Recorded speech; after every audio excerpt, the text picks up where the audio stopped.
How's it going, everyone? And in this video, we're going to be walking through Dockerfile. And Dockerfile is a thing that lets you automatically generate custom Docker images based on public or base images that you can get from DockerHub or other repos.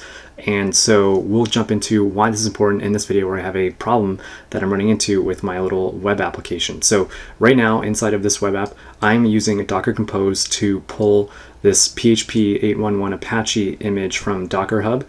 And when I do that, the issue that I'm running into, I'm going to stop this and then restart it just to show you guys.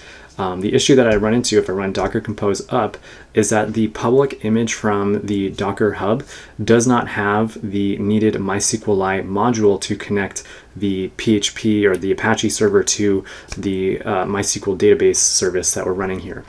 So if I go to my website right now, I go to localhost, I'm getting this uncaught error saying that it doesn't have the MySQLi module in it. So what I'm going to do is inside of my project repo, I'm going to right click and create a new file. And with a capital D, I'm going to type in Dockerfile, just like that. And then what we're going to do is we're going to look to the Docker Compose file. We're going to grab this public DockerHub image name. I'm going to say from, and then this, and you can have comments in your Dockerfile with these little hashes. So this is the public or base image name. I'm going to comment this in the line above. So this is the base public image.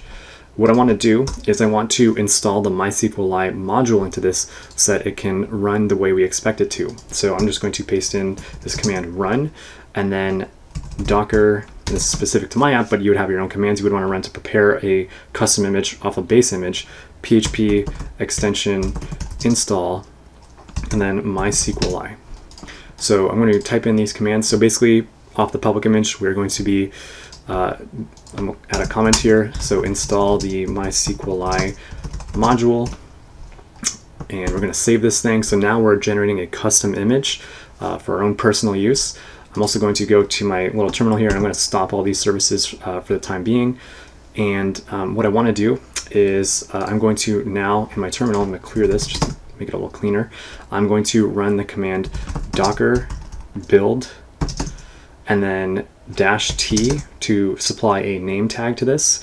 So I'll call this the MySQLi PHP Apache image, and specifically we'll give it a version with a colon 1.0 and then space and then dot. And the reason you need that last dot is to tell Docker that the Docker file it's looking for to build your custom Docker image is in the current directory. So when I hit enter here, it might run through this pretty quickly because I've already downloaded the Apache, this specific public image. This is about 400 megs. So it's just using a cached version of it. But if this is the first time you're running this command, it will take some more time. But what it does is it runs that, and then it's also running this additional command right here to install that MySQLi plugin. And now, if I open up Docker Desktop on my computer, I can see that I have this new image on my disk. And what I'm going to do is I'm going to copy this image name, and I'm going to go back to VS Code, and I'm going to go to the Docker Compose file, and I'm going to replace the image that we're using, that public image. I'm going to paste that in, so our new custom image name, and that was specifically version 1.0. I'm going to then save this file, and then what we're going to do is we're going to go back to here, and I'm going to run the command, well, create a screen, docker compose up. And we'll give this thing a moment. But basically what it's doing is it's going to be running through the process of spinning up this custom image that we have that includes that MySQLi package or module that we need to connect to the MySQL database. I'm going to give this thing a few more moments. But if I go to Firefox and then I refresh this page, you can see that we are now successfully able to connect to our MySQL service, because this new custom Docker image that we have includes that MySQLi module. So just like that, we now have created our own custom Docker image using Docker build and the Dockerfile. So that's a lot of Dockers for this video, but thank you all for watching. Let me know if you have any questions, and be well.